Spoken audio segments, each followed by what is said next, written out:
Fun অনেক ভয় পাইছি রে। আরে রাকিব, আরে তুই বেটা কই? তোর বেটা খুঁজতেছি আমি। আরে বেটা একটা প্র্যাকটিস করতেছি, সামনে মুভিতে যাব। আরে বেটা তোর মুভি টুবি ফালা বেটা, তোর জন্য বেটা বিয়ের প্রস্তাব আসছে। বিয়ে তো মানে এখন তো ঘন ঘনই প্রস্তাব আসতেছে, মানে শীত আসতেছে না, এই জন্য একটু আর কি। মেয়েটা কি সুন্দর? আরে সুন্দর মানে কি, মানে চাঁদের একটা টুকরা তুই মনে করতে পারোস, ও বুঝছো? পিয়া, ওদের একটা শর্ত আছে রে। শর্ত আমি 100টা মানতে রাজি, যেহেতু মেয়ে সুন্দর। আচ্ছা শর্তটা কি জানোস? মানে ওদের বাসার তোর ঘর জামাই থাকতে হইব। কি জামাই? ঘর জামাই। Stop talking nonsense about he why you meet make your family background জানোস আমাদের, হ্যাঁ? জমিদার চিনোস, তালুকদার চিনোস, ওই সব টপ কই আমরা শেখ বংশের পোলা বেটা। আর তুই ওই জায়গায়, তুই যদি আমার বন্ধু না হইতি, একে তুই আমার বন্ধু, 2 নম্বর তুই ঘটক, 3 নম্বর তুই দালাল, তাই তোর আমি তোরা মারতে পারতেছি না। তোর গায়ে যদি আমার আইনে হাত তুলা নিষেধ না, তোর উপর আমি হাত তুলতাম আজকে, তুই কল্পনা করতে পারতি না। মুখে লাগাম দিবি আজকে থেকে, পর থেকে তোর বইলা দিলাম।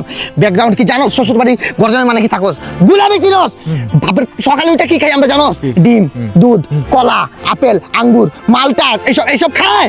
এসব রিস্কিটা যারা তারা খায়। তুই কেমনে বললি এই কথাটা? হ্যাঁ, শ্বশুর বাড়ি আমি গুলামি করবো, আমার দিকে মনে হয় চুল দেখতো, হ্যাঁ 7000 টাকার হেয়ার কাটিং মারাই প্রত্যেক জায়গা। বেশি কথা বলো সব সময়। তুই কি ভাবছিস তুই এটা বলবি মেয়ে সুন্দর আর আমি রাজি হয়ে যাবো? আমি রাজি, কবুল। ঘর জামাই তো খারাপ কিছু না। এই তুই এত করে কি করলি? ওই যে ফাপড় ফাপড়